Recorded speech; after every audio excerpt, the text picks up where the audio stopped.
Welcome in to another edition of TBL News, the pod.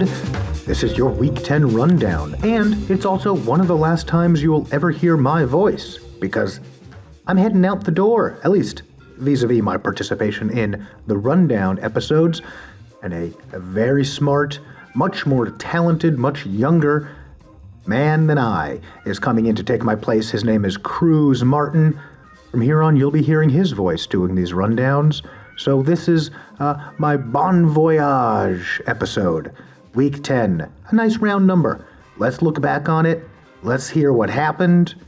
Let's get the scores, the updates, etc. But first, like we like to do, let's start with the big stories.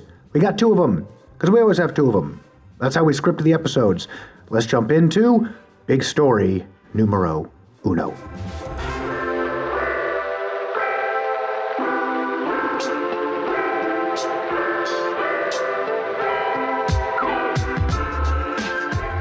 On April 2nd, Atlantic City's Brandon Taylor scored 30 in a 106-92 win over Tri-State. On April 22nd, 20 days later, Atlantic City's Frank Turner scored 35 in a 96-90 Gambits win over Lehigh Valley. These two games, Taylor's 30 and Turner's 35, mark the first and last respective instances of a Gambits player eclipsing the 30-point plateau in a game this season. Nevertheless, Atlantic City is 17-3 and leading in the Northeast. Only Seattle, out in the West, at 19-2, has a better record than Atlantic City. The only statistical category in which they, the Atlantic City Gambits, crack the top 10 is 3-point percentage. They're not even top 10 in points, for or against. They're not top 10 in field goal percentage, for or against. They're not top 10 as a team in assists, rebounds, blocks, steals, or turnovers. 65 players in the basketball league average more points per game than Atlantic City's leading scorer, who is Leon Freeman Daniels, and who averages 20.8 points per game. Yet, they, the Atlantic City Gambits, currently have the best record in what many around TBL agree is the best conference, the Northeast. One could make the comparison to the 2004 NBA champion Pistons, but Detroit boasted an all-time great defense. Atlantic City is a good defensive team, but not an all-time great defensive team. So what is the engine that drives Atlantic City, has them 18-3 at the top of the Northeast? They don't take possessions off, let alone quarters or games. They just don't take possessions off. Once and only once have they been down by double digits, and that was to Albany in Week 2. That game would be one of Atlantic City's 3 losses. Albany outscored Atlantic City 36-23 in the second quarter of that game, and that quarter represents the only quarter all season in which the Gambits incurred a double-digit deficit. Entering Week 11, because we're recapping Week 10, right? So now we're entering Week 11, and the Atlantic City Gambits may not have the star power of a stat stuffer that many of the other top teams in TBL have, but they have proven to have the focus of a contender. A focus which may just prove out to be the focus of a champion come late June. That's Big Story 1. Let's move on to Big Story 2. Big Story 2! Shreveport beat Albany in the 2022 TBL Finals after Paul Parks hit a turnaround jump shot from the left baseline at the buzzer to send Game 3 into overtime. A Game 3 in overtime that Shreveport would ultimately win to claim the TBL championship last year. The Mavericks opened up this season with a 39-point loss to Potawatomi at home. It would be 30 days before Shreveport would lose again after that loss to Potawatomi. But that loss, 30 days later, again came at the hands of the Potawatomi Fire, this time by 25. So they lose on opening night, to Potawatomi by 39. They don't lose again until they face Potawatomi again, and they lose by 25. Exactly 3 weeks after the 25-point loss, after rattling off 5 straight wins, Shreveport would lose once more to the Fire, 122-103. 7 more games followed, with 7 more wins with the defending champions, those are the Shreveport Mavericks, including a 37-point win over Rockwall and a 60-point win over Pearland. And by far, most significantly in that 7-game winning streak, was an 8-point win over Potawatomi. The 121-113 W this past Thursday night, May 11th, indicated for the first time all season that Shreveport may have the talent and chemistry to repeat as champions. The Mavericks forced 19 turnovers and connected on 5 more three-pointers than the Fire, statistics that enabled them to overcome Potawatomi's 60% shooting from the floor. The Mavericks wrap up their regular season with 3 home games against Oklahoma, Wichita, and Rockwall. They control their own destiny. If Parks & Co., out there in Shreveport, Louisiana, can stay perfect through 2 more weeks, those 3 games over the course of the next 2 weeks of play, they'll enter the postseason with home court advantage, a 10-game winning streak, and all the momentum in the world. A Mavericks repeat is well within the realm of possibilities, and that, dear friends, is big story number 2.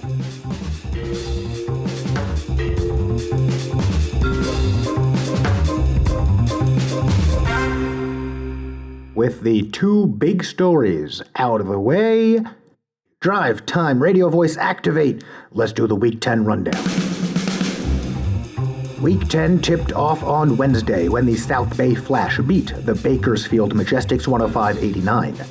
Patrick Rittman led all scorers with 25 points and added 6 rebounds, 6 assists, and a block to his credit in the win. On Thursday, the Kokomo Bobcats increased their win streak to 3 games after they beat the Lebanon Leprechauns 126-102. Johnny Griffin Jr. had a 10-11 double-double and a steal for Kokomo in the win. The Enid Outlaws got back in the win column after they beat the Wichita Sky Kings 121-114 after losing to them on Sunday. Marvin Johnson led all scorers with 32 points while also adding 6 rebounds, 4 assists, 2 steals, and a pair of blocks in the win. The Shreveport Mavericks beat the Potawatomi Fire 121-113 as the Mavs increased their win streak to 4 games. Kadavian Evans led all scorers with 31 points in the win. To close out the Thursday slate, Bakersfield snapped a 3-game skid with a 124-83 win over the West Coast Breeze. On Friday, the Central Florida Force only suited up 7 players, but 38 points from Adam Stark and 35 from Cameron Rowan propelled them to a 123-120 win over Charlotte. The Newfoundland Rogues beat the Georgia Soul 137-121. The Reading Rebels continue to stake their claim as the Beast of the Northeast with a 113-111 fourth quarter comeback win over Albany in Albany. Reading's Emmanuel Butta Egbuta registered his 10th double-double of the season with 22-11, while teammate Anthony Lee led all scorers with 31. The Patroons' Trev Weish notched 30 in the loss. The Jamestown Jackals got 31 from Tafari Beckford in their 115-87 win over Montreal. The York Mighty Ants beat the Lehigh Valley Legends 133-125. The Huntsville Hurricanes beat West Virginia 137-129. 4 Hurricanes, Dallas Jones, Joshua Langford, Randall Smith, and Trey Petty all scored over 20 in the win. The Glass City Wranglers got 39 from star guard Chris Darrington in their 131-127 win over Kalamazoo. The Galaxy's Stanley Williams dropped 34 in the loss. Owensboro's Jason Holliday scored 32 points in the Thoroughbreds' 128-122 win over Derby City.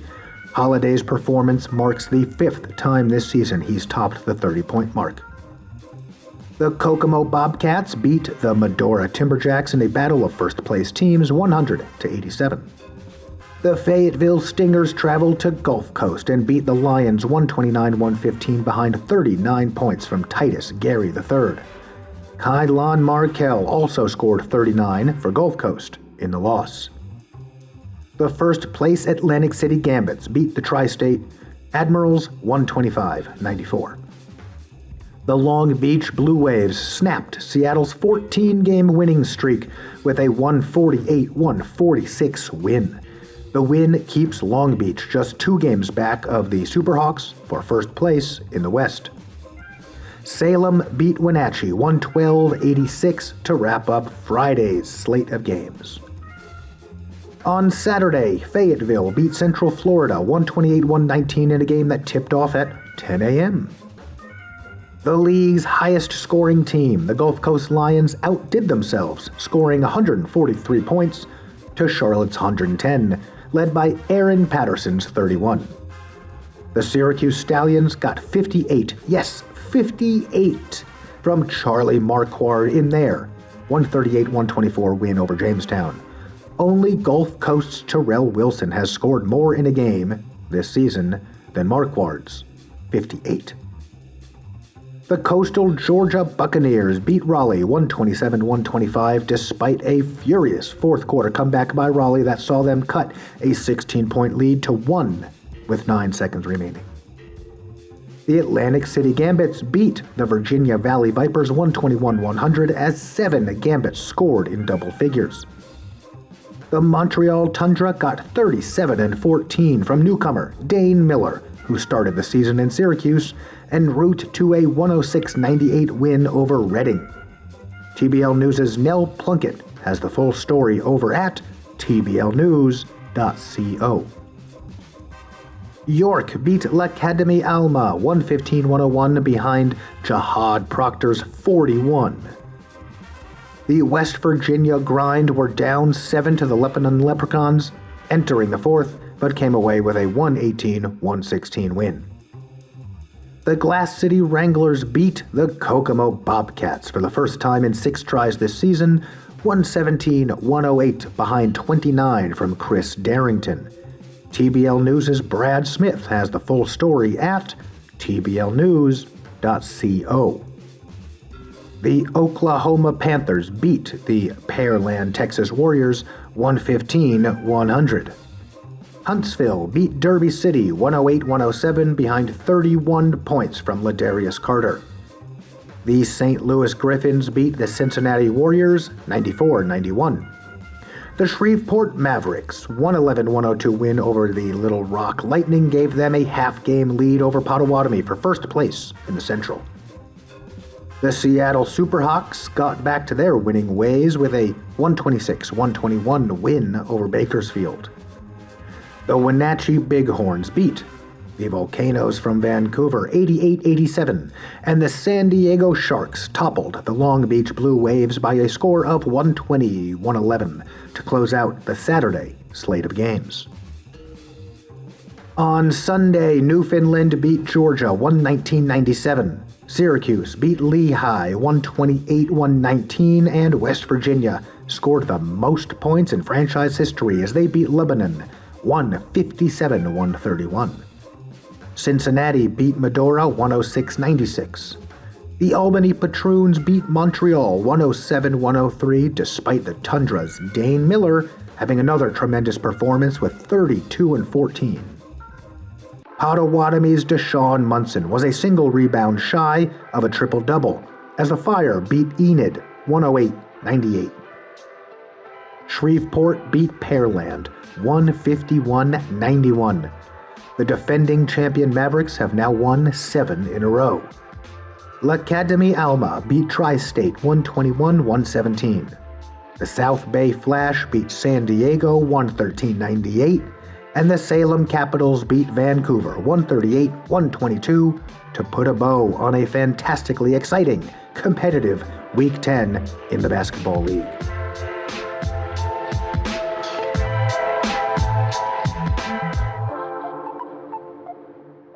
Let's use a middle-out approach to looking at the standings after Week 10. Starting from the middle, the Central. The defending champion Mavericks, who started the season so inauspiciously with a blowout loss at home to Potawatomi, have officially righted the ship as they sit alone atop the conference at 18-3. The aforementioned Fire are 17-3. Wichita is 17-5, and the Outlaws would squeeze into the playoffs if the season ended right now with a 9-11 record.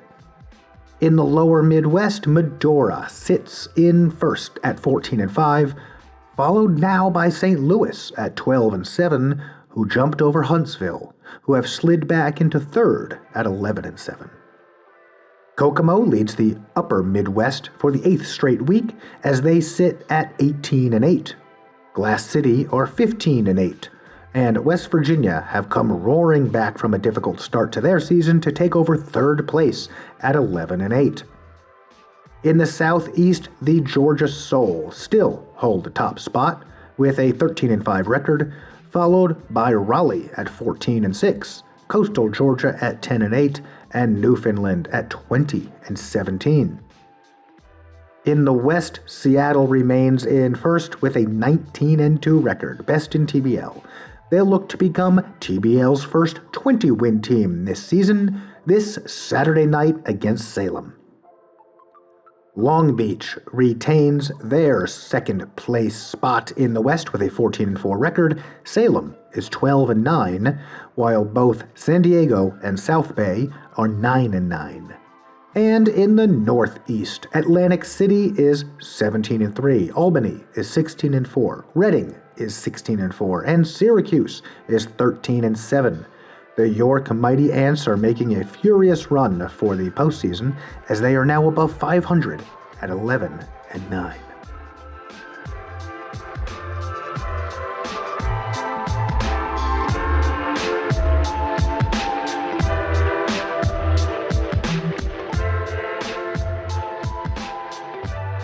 Let's talk individual leaders. Kentucky's Cam Mitchell has increased his scoring average to 38.9 points per game to lead all scorers. Terrell Wilson of Gulf Coast is dropping 31.5 a game, while Glass City's Chris Darrington rounds out the top three at 31.1 points per game.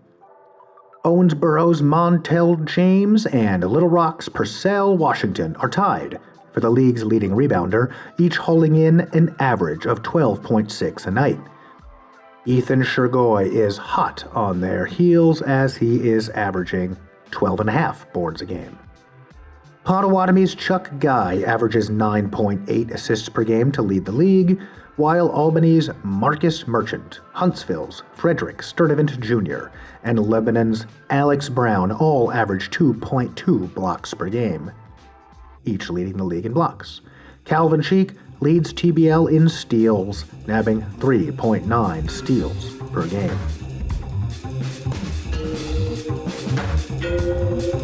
The playoffs are just 2 weeks away, TBLers, and that is your Week 10 rundown from the TBL News Desk. Follow TBL News Official on Twitter and Instagram. That's at TBL News Official. And read the articles over at tblnews.co. Leave off the last M for Mamma Mia! Follow TBL News, the pod, on Spotify, Apple Podcasts, Google Podcasts, etc. et al. And the like, because we release like a bazillion episodes a week. Or like 5 or 6 or 7. To keep you informed about the ins and outs, the goings-on, and what have yous, in, on, and around the Basketball League. From the TBL News Desk, signing off.